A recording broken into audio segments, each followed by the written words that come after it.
કાકા કાકા પીવે આપણે પીધા તો કોઈ હું નથી પીતો. તમે પીતો જાઓ બા.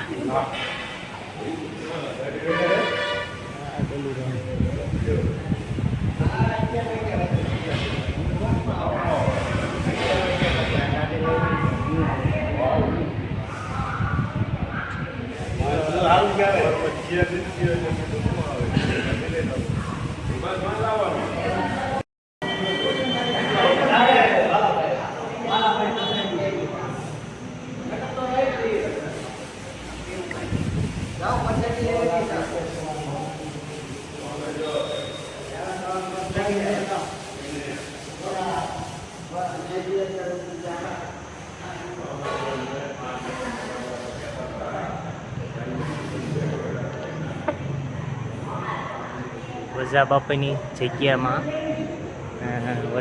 જગ્યામાં તમને દેખાડું કોઠારીયાની વજા બાપાની જગ્યા તરીકે ઓળખાય. આ વજા બાપા છે. એમને 1990થી આ જગ્યાનું નિર્માણ કર્યું હતું. અને કહેવાય એ વખતે ખાલી કૂતરાને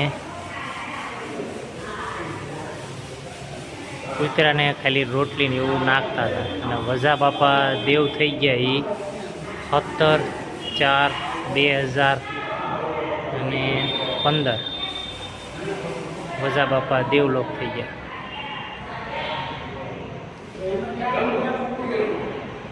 જબરદસ્ત વજા બાપાની જગ્યામાં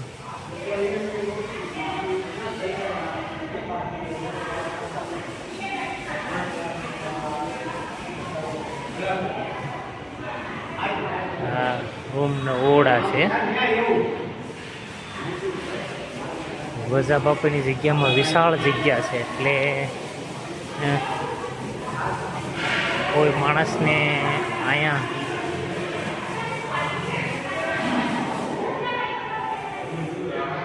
વિશાળ જગ્યા છે વજા બાપાની જગ્યામાં.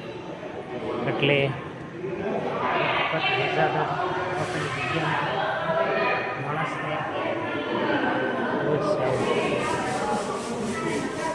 બા અહીંયા ઘઉં જો સાફ કરી રહ્યા છે.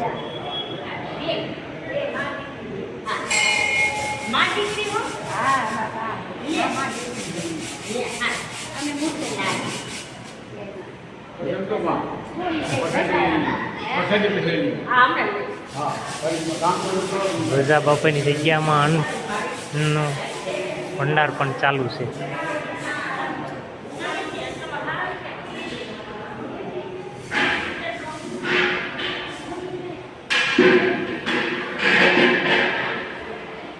પાછળ મોટું જબરું વજા બાપાની જગ્યાની પાછળ મોટું જબરું રસોડું છે.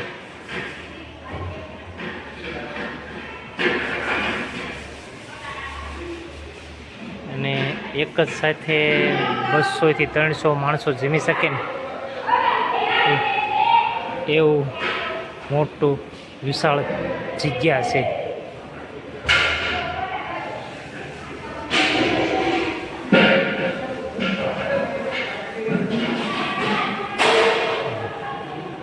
એ અરસામાં વજા બાપા અહીંયા અન્નક્ષેત્ર ચલાવતા હોય છે. અને એમના હવે અન્નક્ષેત્રમાં સતત ચાલુ રાખ્યું છે વજા બાપાની જગ્યામાં. એટલે જો તમે સુરેન્દ્રનગર આવતા હોય અને એક વખત તમે વજા બાપાની જગ્યામાં અવશ્ય મુલાકાત લેવી. કેમ કે વજા બાપાની જગ્યામાં નિસ્વાર્થ પ્રેમ અને એમને મોટામાં મોટું અહીંયા ત્યારે દાન આવતું હોય તો એમની ગૌશાળા બહુ મોટી જગ્યા છે. અને વજા બાપાએ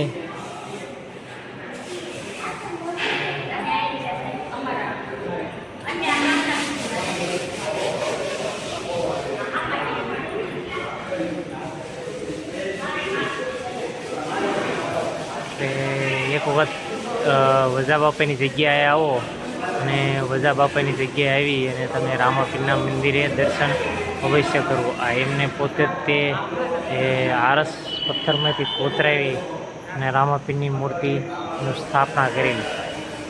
એટલે નિસ્વાર્થ પ્રેમ અને વજા બાપાએ એક પણ ગાયોને ઘાસ ચારા વગર જવા નથી દીધી. કેમ કે માણસ તો ગમ્યા ખાઈ શકે, પણ ગાયું એક જ એવી છે અબોલ જીવ કે બોલી નથી શકતી, અને એને ખાવા મળતું હોય તો જ ખાય છે. એટલે અવશ્ય એક વાત વજા બાપાની જગ્યાએ આવું એવી મારી